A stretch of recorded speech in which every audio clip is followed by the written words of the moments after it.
Hello everybody, I'm Jake from Everything Dies, putting out a quick video today. It's going to be a top 10 video. It's going to be my top 10 games I'm most excited about right now. They might not necessarily be my favorites, it's just if I could play a game tomorrow, what game would I want to play? So I have a pretty boring job, back when I had a job before all this stuff happened. And part of the way to get through my job, when I had some downtime, of course, on my breaks, never when I was actually working, I would make top 10 lists in my head of like my games and different rankings and stuff to help get through the day. And so this is something I do monthly, is kind of an overall what am I excited about. So the format for this video, I'm going to talk about the game, give a reason or two why I like it, and then I'll kind of say if it's dropped or gone up in rank. That's because I've carried these on before. I know, pretty cool, huh? What an exciting life. Fuck me. But anyways, so let's get started. So top 10. These are out of a total of, I think I've got like 40 some games, miniature war games in there that I rank them against each other. And yeah, let's get started. So, number 10 is a game by Mantic Games out of the UK. It is Dead Zone. It's a sci-fi skirmish game. It's played on a small, it's a 2 foot by 2 foot square, and the board is broken into 3-inch by 3-inch cubes. And so what this does is you don't have to measure to move, you don't have to measure to shoot. You would just, if a model has a move of 2, you move him 2 squares. It also makes vertical distance really easily handled, where in some games, vertical distance can make things kind of sloppy, but this is as simple as, you're going up 1, 2, okay, well, you can do that, depending on the terrain and everything. Some things I like about it, I think it would be a really good beginner game, because if you're bringing somebody brand new into miniature gaming, the measuring, the precision, all that can kind of be intimidating for some people. But a game like this, you throw it on the table, it's small, it's contained, you don't need measuring sticks, you don't need rulers, you just move around, you roll some d8s. And yeah, I think it's pretty fun from what I've played so far. And yeah, I'm actually getting a game of it in tomorrow. So being on my list of games I want to play tomorrow, I actually get to play this one. So yep, that's number 10. Dead Zone. It wasn't ranked last month, so it's making its way onto the top 10 for the first time, well, at least since last month. My number 9 is a game from Red Republic Games. It's a gladiator game called Arena Rex. My wife bought me some Arena Rex stuff for my birthday or Christmas. Can't remember which, but they're basically the same day. And so it's a gladiator game. It's played on the standard 3 foot by 3 foot mat. Very small numbers. You can play with anywhere from 3 to 6 models, I believe. And there's no points actually, so it's just by cards. So a stronger model, like if it's mounted, might have 2 cards. So that would take up 2 slots, where a normal person would just take up 1 slot. And so you bring the best cards you want, the characters you want, and you have them just fight to the death. So it seems pretty simple at first. You're rolling d6s, you're getting fatigued. Terrain has a little bit to do, because there's some terrain that can just auto-kill you, like pits if you fall into it. Some terrain damages you. Some terrain is like living hazards, like tigers and shit that they have in the arena. But the more I played Arena Rex, the more it shined. Just the strategy of how hard do you want to push somebody coming back from fatigue, the positioning with the pits and everything, and the way pushes work and gaining bonuses was really tactile. Yep, so that's number 9. It dropped 3 spots from last month. And one of the reasons it dropped 3 spots is because a brand new hot and fresh game came out from War Cradle. It's based on H.P. Lovecraft writings. It is called Mythos. You see the squid and everything. Yeah, Yep. So it's a 2d6 system. Miniatures are lovely, absolutely beautiful miniatures for this game. Big and chunky, just like Wild West Exodus. I really like War Cradle's miniatures. They assemble fairly easy. But yeah, you roll 2d6 and you have you add it to a number, and you're comparing that either to a static target number of 13. So you roll 2d6, add your stat. You're trying to beat 13, or you're trying to beat the other guy's roll and stat. It was pretty good. I got one game in of this so far. Chomping at the bit to get more games of it in. Not super tight rule set. It's not like a Malifaux or an Infinity where you're really breaking your brain to play it. It's more a beer and pretzels kind of game. But yeah, your figures, your miniatures profiles, they have two sides of their card. So as they go insane and gain madness, they'll flip over and they start hallucinating and seeing things, or maybe they get more powerful. And so yeah, it's a pretty fun narrative casual game. Mythos. Number 8 is not ranked because it wasn't out last month. Going to number 7. I talked about this game in our last video, but everybody might not watch every video, so it is from Happy Game Studios. It is called Eden. It is a post-apocalyptic sci-fi game. Very good. Asymmetrical. It uses D6s. There are hit locations, so you can hit in 4 different body parts. As body parts take damage, it changes the stat of the model. So as your arms become damaged, you might not be able to fight as well. If your legs become damaged, you can't dodge. Asymmetrical in the missions, in that what you're doing is completely opposite from what I'm doing. Just an awesome setting of a post-apocalyptic Earth that's fairly macabre, dark, grungy. There's mutants, there's cannibals, there's a lot of stuff. So yeah, Eden is number 7, and it dropped 4 spots. Last month it was number 3, and it's dropped all the way to 7 this month. Number 6 is a game that's a one-man show. Sean Sutter of Metal King Studios makes Relic Blade. He does the art, he does the rules, he sculpts the models, he comes up with the cards, all the art on that, all the rules on that. Relic Blade is a fantasy skirmish game. It's played on a 2x2. It uses D6s. This is another one like Dead Zone. Highly recommend for an introductory game for somebody who's not really a gamer.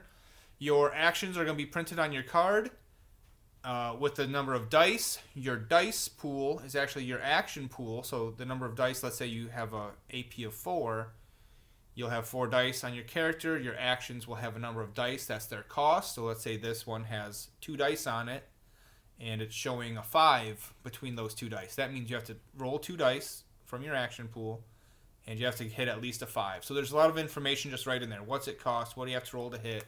What's it do?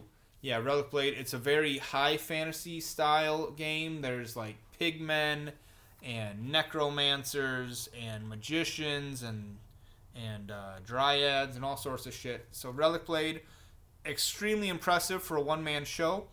The rulebook comes with campaign rules built in. Yeah, very impressive. Relic Blade. Number 6 this month. It dropped 2 spots from last month. Last month it was number 4. Let me mute my phone for you so that doesn't go off. All right, number 5. Halfway there. Almost done. Number 5 is a game I just got my first game of in a couple weeks ago with the wife. You son of a bitch. And it's out of the UK. A company called, I want to say Goblin King Studios. Maybe I should have done my research first. Maybe just Moonstone. Oh no, it's called Moonstone. So Moonstone, coming out strong, number 5. It's a game I've bought into for a little bit, but I got my first game of it in. Why I like Moonstone so much is the card play. So it doesn't use dice. When you go to do something, if you want to cast a spell, shoot a rifle, do something like that, you're going to draw from a deck of cards. Your opponent is going to draw from a deck of cards. So you each have so many cards, depending on what your stats are. And the thing you're trying to do requires, let's say, so there's 3 colors in this deck. Green, blue, pink. Let's say you need a blue to do this. Well, your opponent sees the cards that he has. He knows how many cards are in the deck total. And if you try putting down a rare color that you needed, so because there's also values 1, 2, and 3 of those 3 colors. So if you try to put down a 3 of that color and he has it in hand, he can call you out as a bluff, which means he can then mess with you and everything. Now, the reason why you won't just bluff every time is because if you bluff and they weren't lying, they get to continue and do an additional attack on you and everything. And then, so that's like spells and stuff. Melee combat is kind of similar. So you, from a different deck of cards, you're drawing different melee attacks that all counter each other. There's a total of, 7 or 8 different moves. And so it's like so then you select one secretly, and your opponent selects one, and then you reveal them. So let's say you played a high guard, somebody else played a low thrust. Well, you're guarding high, he's thrusting low, he's going to do so much damage based, and all the information's on the cards. I just thought it was very, it was unique. Playing a lot of different miniature games like I do, having that kind of bluffing, counterplay, card play was very unique for a miniature game, I thought. So yeah, that's Moonstone. It moved up 4 spots from the last time I had it on the list because I got a chance to play it and saw how good it was for real. So yeah, that's number 5. Moonstone moved up 4 spots from last month. Number 4 is just a contender. It's probably always in my top 5. I don't get as much of a chance to play it, but that's Pulp City out of Poland. Pulp Monsters is the company. Generic superhero game. You can play it on different size boards. You can play small 3 models a game. You can play big 18 models a game. There's rules for bringing in giant monsters, so you could have like Godzilla attacking a city and your team trying to beat it. Like one dude control the monster, one dude control the heroes. Or you could just have the monster be in the city causing chaos as the 2 teams fight each other. Yeah, Pulp City, it's great. It uses D6s, generic superheroes. Yeah, it's really good. Just really underrated game, in my opinion. Number 3, a game that I've talked about in my social circles, my gaming social circles. A game that I've put some money into, painted some models for, and still haven't got a game in of it, but I really like it. Coming out of the UK from TT Combat is and Pulp City. Sorry, it went up by 1. So it was number 4 this month. Last month it was number 5. This is Carnevale. TT Combat. Absolutely fantastic looking game. Haven't got a chance to play it yet. I'm dying to play it. Waiting on stuff for the board. I want to play it on the nice Venetian table with the canals and gondolas and everything. But yeah, I'm really excited to give this a go. D10 system.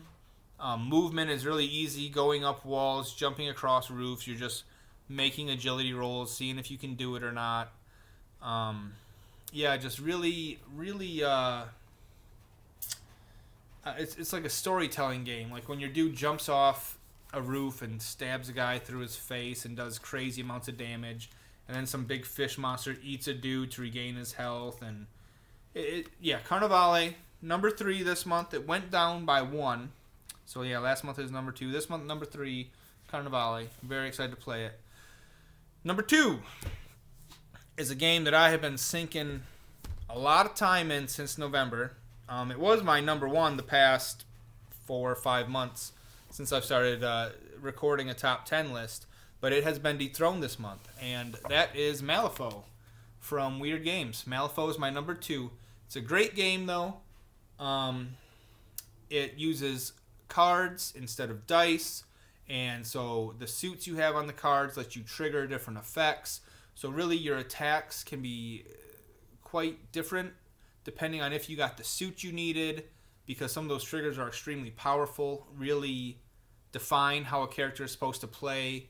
Very tight rule set. It's built for competitive gaming. It has a great app to go along with it. So you can really just play with whatever you have the app on in your models. It tells you what all the conditions are. It tells you what the scoring criteria. Very unique universe for Malifaux. Good models. The biggest knock against Malifaux, I would say, is model assembly. They're tough to build. They're small. Nothing comes in less than 7 pieces. A head is at least 3 pieces. Even like a bald dude like me, the head would be 3 different chunks for some reason. My glasses would be a separate piece. And so, yeah, I haven't been bringing up critiques against everybody else, but it's just I've been building a lot of Malifaux recently, and man, it's a bitch to build. But it's a great game, Malifaux. Very excited to get rolling again. We've got a group going around me. We've got a group up in Cadillac. We've got a group in Grand Rapids. So Malifaux is very strong. It dropped by 1 last month, and the previous 5 months it was number 1, but it dropped. So what dethroned it? A game from the UK. It jumped up 6 spots. So it's number 1 this month. Last month it was number 7. Jumped up 6 spots because I played it a lot. During this quarantine, I've really only had my wife to play with. She is not a gamer. She will play with me, but it's not her main thing. So throwing some of these heavier games at her, like Malifaux and stuff, she can do it by no means. She's very smart, but it's just, it's not her thing. So I don't want to put her through that. So I started playing a game that I thought was fairly beginner friendly. And man, the more I've played it, the more I've fallen in love with it. And that is Wild West Exodus from War Cradle Studios. It is set in the Wild West, an alternate Wild West, a steampunk Wild West with some horror elements to it. It uses a D10 system, alternating activations. There's a lot of random elements to this to where you can't map out the perfect strategy like you can in Guild Ball. In Guild Ball, 8 steps ahead of what you're doing. It's like, okay, I'm going to score a goal in 8 activations or in 8 AP. This is going to happen. Wild West Exodus, you're drawing a card every round to see how many actions you have that round. And it ranges from 1 to 5. So you might be all set up to do this big alpha strike, take out the leader, and you draw a 1 AP card. You're like, well, what am I going to do with 1 AP? But the game has so many ways around that stuff. You can spend fortune. You can play. You have a hand of cards that are double-sided. They're either ways for you to score extra victory points or bonuses for your posse, which might be extra AP, chain activations, extra dice, free rerolls, stuff like that. And Wild West Exodus, another unique thing about it is there's no life points, there's no health to track. Everybody has 1 health. The lowly 10-point grunt or the massive 200-point monster. They all have 1 health, so 1 bullet can kill anybody. Of course, the stronger ones have ways around that. Just like with the AP generation, there's different special rules where they can take a condition to survive a shot and stuff like that. But yeah, Wild West Exodus, the more I play it, the models are great. The rules and everything is free online. It's a quick game. It's fast. It's intrinsic. Like, you feel like a gunslinger. It's pretty stupid, kind of. I actually watched Tombstone, the old Kurt Russell movie, last night because I've had Wild West Exodus on my mind so much. And you know what? That's a good movie. I've actually never seen it. That holds up. But yeah, Wild West Exodus from War Cradle Studios. My number 1 game that I just want to play right now. I'm dying to play. Jumped up 6 spots from last month. And yeah, that's it. That's my top 10 games that I'm excited to play. Hope everybody's doing well, and we'll catch you on the next video.